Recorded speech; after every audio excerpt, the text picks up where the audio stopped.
नमस्कार, मी निकिता सेलिब्रिटी प्रमोटर्समध्ये आपलं सगळ्यांचं खूप खूप स्वागत आहे. येत्या 12 जानेवारीला खुर्ची हा सिनेमा आपल्या सगळ्यांच्या भेटीला येतो आहे. या निमित्ताने आर्यन आणि श्रेया आपल्यासोबत आहे. खरं तर मला तुम्हाला कॉम्प्लिमेंट द्यावीशी वाटते की तुम्ही सिनेमात दोघेही खूप लहान दिसत होतात आणि आता थोडेच मोठे दिसतात. तर साधारण कधी हा सिनेमा शूट झाला होता? हा सिनेमा 2 वर्षापूर्वी शूट झाला होता. आणि कसा तुमचा एकंदरीत अनुभव होता? सुरुवात तुझ्यापासून करूया. आम्ही जवळजवळ 2-3 वर्ष झालं या प्रोजेक्टवरती काम करतो आहे.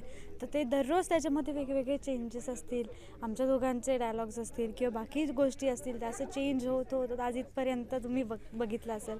त्यामुळे असं आम्ही खूप चेंजेस केले आणि आज तेवढं छान दिसतं आहे. सो आम्हाला पण खूप मस्त वाटतं आहे. आमचं तिने सांगितलं की 2 वर्षापासून आम्ही ह्याच्यावर काम करतो या मूवीवर. तर खूप सारे चेंजेस आले, अजून ॲड झाले खूप सारे आणि चेंज झाली स्क्रिप्ट थोडी.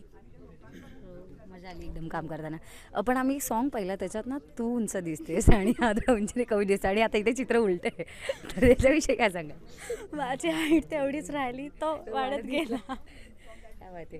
सो सध्या तुमचं शिक्षण वगैरे काय सुरू आहे? मी फर्स्ट इयर BBA करते आहे. आणि तू? मी 7th स्टँडर्डमध्ये. अच्छा, तू 7वीत आहे. म्हणजे तुला शाळेत मित्रांमध्ये हवा झाली असेल ना की अरे आर्यनचा सिनेमा आहे, तर मग काय वातावरण आहे? नाही, सगळे मित्र माझे आता कधी येतो आहे मूवी, सगळे माझे मित्र खूप एक्सायटेड आहे मूवी बघण्यासाठी. दोघांचा तुमचा पहिलाच सिनेमा आहे. सो कास्टिंगपासूनचा अनुभव म्हणजे तेव्हापासूनची जी स्टार्टपासूनची प्रोसेस होती ती काय होती थोडक्यात? आमच्या दोघांचा सोबत पहिलाच चित्रपट आहे हा आणि खूप मजा आली आम्हाला काम करताना सगळ्या कलाकारांसोबत. आणि जेव्हा तुम्हाला कळलं की तुझं कास्टिंग झालं या सिनेमासाठी, तर तुला कसं वाटतं? मला खूप छान वाटलं का राजकारणावरती आधारित चित्रपटामध्ये जास्ती करून मुलींना रोल नसतो. सो ते यामध्ये मला इतका छान रोल मिळाला. तुम्हाला मूवी बघितला नक्कीच कळला आणि म्हणून मला खूप मस्त वाटते. सिनेमात तू पूर्ण ड्रेस वगैरे घातलाय वेगळा, तर ते कसं होतं? मी त्यामध्ये एक राजकारणी घराण्यातली मुलगी दाखवली, त्यामुळे माझं ड्रेसिंग सेन्स तसं दाखवलं आहे. सो नवीन चित्रपटामध्ये काम करताना किंवा वेगवेगळे कॅरेक्टर्समध्ये काम करताना खूप मजा येते. खरं तर तुझे बाबाच दिग्दर्शक आहे. सो तुला सेटवर असा काही स्पेशल ओरडा पडायचा की काय स्पेशल ट्रीटमेंट मिळायचं? दोघांपैकी काय होतं?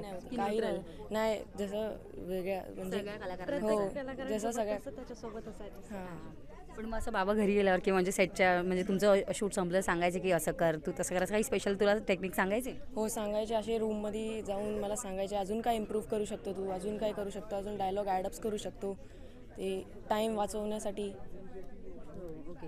राकेश बापट सर असतील किंवा अक्षय वाघमारे सर असतील, यांच्यासोबत काम केलं आहे. सो तुम्हाला खूप ते प्राऊड फील झालं असेल ना? खूप जास्त प्राऊड फील होता.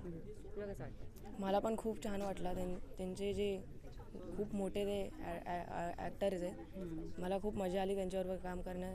खूप शिकायला भेटलं त्यांच्याकडनं, अक्षय सरकडनं, राकेश सरांकडनं, प्रीतम मॅमकडनं खूप शिकायला भेटलं. नवीन एवढ्या कमी एजमध्ये एवढ्या मोठ्या कलाकारांसोबत काम करण्याची संधी खूप मस्त वाटते. याच्यात एक मग अशा मी सॉन्ग पाहिला जिथे तुझे केस पूर्णपणे कापलेले आणि तू ती एक स्टेप करते, तर तो स्टेप रिहर्सलचा अनुभव कसा होता? म्हणजे जेव्हा तुमची रिहर्सल सुरू होती त्या स्टेपची तेव्हा? खूप जास्त थंडी होती, सर्वात जास्त तो असा थरथर कापत होता. त्यामध्ये सुद्धा तुम्हाला सॉन्गमध्ये दिसलं नसेल, तेवढ्या एनर्जीनी तेवढ्या थंडीमध्ये त्यांनी काम केलं आणि रात्रभर आमचं शूट चालू असायचं सॉन्गचं. काय झालेलं की इथं नागिनचा सॉन्ग चालू होतं आणि त्याच साईडला वेगळ्या साईडला टायटल चालू. हो, संध्याकाळचे, आणि एवढं मायनसमध्ये टेम्परेचर होतं, खूप थंडी वाजत होती. सो साधारण हे लोकेशन काय होतं? पुण्यामध्येच होतं PBA फिल्म सिटी. आणि मग तिथे थंडी तुम्ही लोकांनी शूट केलं. हो. पण तुला ती स्टेप करताना असं काही वेगळं वाटलं नाही का? कारण ती स्क्रीनवर दिसताना आम्हाला फार असं वेगळं वाटलं. नाही, काय जे कोरिओग्राफर आहेत ना त्यांनीच सांगितलेलं ती स्टेप करा, ती ॲडअप झालेली. खूप काही चेंजेस आहेत ना ते सेटवरतीच झालेत, ॲडअप झालेत, खूप स्क्रिप्टमध्ये चेंज झालेत. चालेल. जाताचा प्रेक्षकांना आवाहन करा सिनेमाविषयी. थँक्यू. 12 जानेवारीला आमचा चित्रपट येत आहे खुर्ची, तर नक्की तुम्ही सर्वांनी बघा आणि आमच्या चित्रपटाला खूप जास्त प्रेम द्या. थँक्यू सो मच आणि ऑल द बेस्ट. थँक्यू.